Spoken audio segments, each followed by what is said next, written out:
kasus seperti Dokter Ica di Kupang atau di Timor Tengah Utara ya, di Keva itu yang mendapat intimidasi dari ketiga anggota DPRD Keva atau TTU, yaitu dari Partai Golkar, dari Partai PDIP, dan dari Partai PKB ya. Itu sebenarnya menurut saya itu sudah banyak terjadi di mana-mana ya sebenarnya. Banyak tenaga kerja kesehatan kita atau para dokter kita sebenarnya sih kalau mau speak up itu sebenarnya cukup banyak di Indonesia yang terjadi semacam itu. Hanya persoalannya di Timor itu atau di TTU atau KEVA NTT ini kali ini sudah menyebabkan korban jiwa. Jadi seorang dokter Ica akhirnya meninggal dunia ya karena diintimidasi. Kalau andai kan dokter Ica ini tidak meninggal, kemungkinan ya kasus seperti ini dianggap biasa saja, berlalu begitu saja.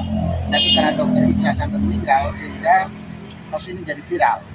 Tentu saja kita tidak inginkan bahwa korban akan berjatuhan lagi, baik nyawa, tapi terutama pada masalah tekanan mental ya atau depresi ya. Itu kita tidak inginkan pada tenaga kesehatan kita atau pada para dokter kita mengalami depresi karena tekanan psikologis dari para pasien atau masyarakat dan keluarga pasien ya atau sandetolan pasien. Kita tidak inginkan seperti itu. Oleh karena itu yang aku melihat dari segi ini adalah banyak masyarakat kita yang tidak paham tentang batasan-batasan mana yang dia harus lakukan klaim atau dia harus melakukan sebuah tawaran dengan para nakes. Mereka mengira bahwa mereka memiliki hak untuk melakukan tekanan atau memarahi para nakes kita. Padahal sebenarnya sih tidak layak untuk dimarahi atau ditekan karena yang ada cuma peluang hak bagi pasien atau bagi keluarga pasien atau bagi teman-teman pasien. Itu cuma soal kalau Anda tidak puas maka Anda tinggalkan rumah sakit itu dan pergilah Anda entah kemanapun anda mau berlabuh pada tenaga kesehatan apa untuk kesehatan Anda ya silakan. Tapi intinya bahwa para nakes kita atau para dokter kita tidak dapat dimarahi, tidak dapat diintimidasi, apalagi kalau sampai pemukulan ya, itu tidak dapat dilakukan oleh pasien atau oleh keluarga pasien atau saudara atau teman pasien karena kita kehilangan hak ya. Jadi tidak ada hak pasien atau hak masyarakat umum yang akan menekan atau menggurui para nakes, tidak ada. Yang ada cuma silakan para nakes kita memberitahukan SOP mereka atau standar operasional mereka kepada kita untuk melakukan kayak begini tindakan-tindakan kayak gini. Silakan kalau Anda tidak setuju dengan para nakes kita, silakan Anda tinggalkan rumah sakit itu dan beralih ke tempat lain. Silakan mau ke rumah sakit lain ke boleh, mau ke dukun ke, mau ke paranormal ke, atau mau mengobati sendiri atau mau berjuang sendiri silakan, atau mau bertahan dengan keadaan sakit silakan saja. Tapi intinya bahwa para nakes kita tidak dapat ditekan, tidak dapat diintimidasi. Itu satu hal ya. Hal yang kedua yang saya lihat dari segi rumah sakit Leona di Timur Tengah Utara ini atau mungkin banyak rumah sakit lain juga seperti itu sehingga para dokter kita atau para nakes kita mendapat tekanan. Itu menunjukkan bahwa sebenarnya sistem keamanan di rumah sakit kita cukup lemah karena lihat para dokter, para nakes kita mendapat tekanan, mendapat intimidasi dari para pasien atau masyarakat umum itu tidak layak ya. Itu artinya perlindungan di tingkat rumah sakit itu sangat lemah kepada para nakes kita, para tenaga kesehatan kita. Nah, mesti kasus seperti di Timor Tengah Utara atau di Keva ini, Keva Manado ini, dokter Ica ini sebenarnya sih satpam di rumah sakit itu harus hadir di tempat itu. Jadi begitu ada konflik maka langsung bergeser ke arah satpam langsung menangani. Jadi tidak sampai harus berhadapan antara nakes dengan masyarakat umum, tidak harus. Satpam harus terlebih dahulu menangani, mengamankan. Nah, jadi kita lihat seperti dokter Ica ini, dia kelihatannya begitu leluasanya bagi ketiga orang keluarga pasien ini yang digigit ular, katanya pasien yang digigit ular, kemudian keluarga pasien ini begitu leluasa melakukan tekanan pada Ica ya, pada dokter Ica, sehingga dokter Ica harus berhadapan langsung bermenit-menit dengan para intimidator. Harusnya satpam sudah harus hadir di saat itu dan langsung tarik mereka ke urusan dengan satpam, urusan dengan keamanan ya di rumah sakit itu. Sampai berjam-jam atau bermenit-menit yang dihadapi oleh dokter Ica itu menunjukkan bahwa rumah sakit itu tidak cukup memberi perlindungan bagi para nakesnya, para tenaga kerja.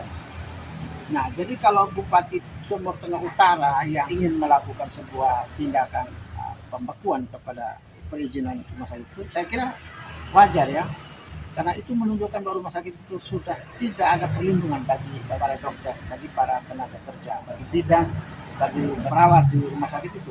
Rumah sakit itu butuh perlindungan, butuh membentuk sebuah sistem perlindungan para nakesnya agar tidak mendapat tekanan-tekanan langsung dari masyarakat. Jadi dia harus berhadapan sama keamanan dulu. Yang ketiga, dari segi posisi tawar rumah sakit kita ya.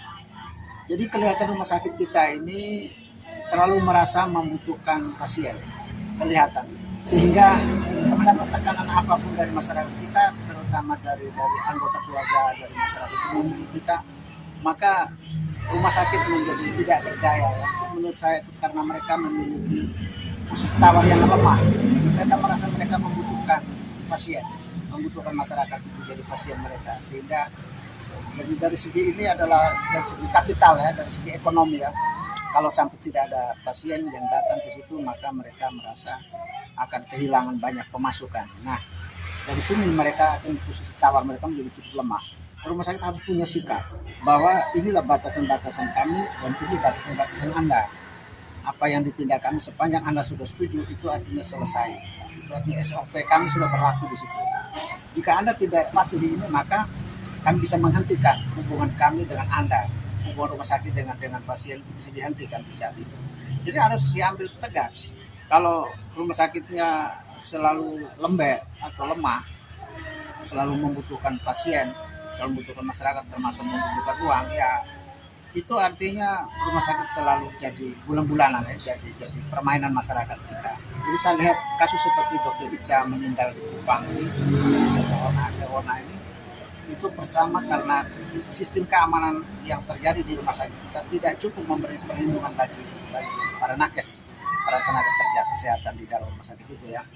Jadi mereka selalu berhadapan langsung dengan tekanan-tekanan masyarakat. Harusnya depan nakes itu ada bemper, misalnya ada satpam, ada satuan keamanannya yang akan berhadapan langsung dengan masyarakat luar sebelum ke dokter atau ke para nakes kita ya. Itu satu. Yang kedua, karena para rumah sakit kita terlalu lembek, terlalu mendapat posisi mereka jadi lemah, sehingga mereka mengagung-agungkan, merajakan para pasien atau masyarakat kita, sehingga mereka kehilangan hak untuk perlindungan diri. Tidak ada. Kasus di Kupang ini bagaimanapun saya ikut berduka cita kepada keluarga besar, saya juga orang Nusa Tenggara Timur ya. Bagi saya sebagai orang Nusa Tenggara Timur dan kita semua orang Nusa Tenggara Timur merasa berduka dengan kehilangan Dr. Ica. Karena orang masyarakat kita harus sadar ya bahwa untuk menjadi dokter itu tidak mudah. Mereka memiliki seleksi khusus, seleksi untuk anak-anak pintar, anak-anak cerdas. Mencari anak cerdas tidak mudah di Indonesia. Jadi kalau kita dapat anak cerdas pula di fakultas kedokteran, itu kita harus bersyukur. Yang kedua, sampai sekarang ini keadaan dokter kita itu masih minim. Perbandingan antara jumlah pasien dengan jumlah dokter kita itu masih tidak seimbang. Dokter-dokter kita masih kurang. Di Jawa saja dokter-dokter kita masih kurang. Apalagi di NTT, di Papua, di Ambon, di Sulawesi itu masih banyak yang kurang. Untuk menjadi seorang dokter, itu biayanya mahal sekolah. Biayanya mahal sekali, ratusan juta. Bahkan bisa sampai miliar. Yang berikut lagi dia terlalu lama. Pendidikannya yang lain mesti 3,5 tahun sudah selesai. Tapi untuk menjadi seorang dokter 6-7 tahun itu lama sekali. Paling cepat itu 6-7 tahun. 2 kali lipat daripada mahasiswa di jurusan lain ya. Mereka lamanya 2 kali lipat daripada jurusan lain. Nah, itu tidak mudah. Jadi satu, kecerdasan, dapat orang cerdas susah. Jadi kalau dapat sekali kita harus bersyukur. Yang kedua, untuk menjadi seorang dokter itu sekolahnya lama. 6-7 tahun. Nah, itu lama sekali. Jadi dokter kita terlama pendidikannya sehingga masyarakat kita harus menghargai, harus memelihara, harus menyambut mereka sebagai sesuatu yang sangat dinanti-nantikan, sangat ditunggu-tunggu. Mereka pendidikannya mahal, kita harus menghargai ya. Membutuhkan orang tabah, orang perjuangan tinggi, dan biaya mahal. lalu lama pendidikannya, dan setelah bekerja mereka juga gajinya tidak besar-besar amat, seperti UMR juga, seperti itu Pak Guru pada umumnya untuk dokter baru. Yang berikut lagi kalau kita dengar dari berita-berita di Lembata, di Adonara, ke apa Flores Timur itu kan ada dokter yang sampai punya gaji atau upah sebulan tuh mereka terima cuma dengan 300.000 atau 100.000. Itu kan kasihan toh. Orang sekolah sudah mahal, pintar lagi, sekolahnya lama, ketika mengabdi mereka gajinya kecil. Ini sesuatu yang masyarakat kita perlu menghargai mereka. Perlu bersyukur, terima kasih kepada anak-anak kita, para dokter, para tenaga medis, tenaga kesehatan. Kita harus menghargai mereka. Karena tidak mudah. Kalau Anda itu menyetir para dokter, Anda ketertutup, berarti Anda tahu tentang kesehatan. Kalau Anda tahu kesehatan, maka Anda tidak perlu membawa diri Anda atau keluarga Anda ke dokter atau ke rumah sakit atau ke tenaga kesehatan. Anda mengobati sendiri. Kalau Anda tahu tentang cara mengobati dan cara menyehatkan diri, silakan. Saya ini serius sekali. Kalau saya tidak puas dengan para dokter, dengan tenaga kesehatan, saya tidak marah mereka, saya tidak perlu menggurui mereka, tapi saya tinggalkan mereka dan saya harus cari dokter lain atau rumah sakit lain. Kalau saya sudah tidak punya kepercayaan kepada mereka semua lagi, semua dokter, semua rumah sakit, saya tidak percaya, ya sudah, saya harus belajar sendiri, saya harus berjuang sendiri untuk membangun kesehatan saya sendiri. Makan yang sehat, istirahat yang sehat, olahraga yang sehat.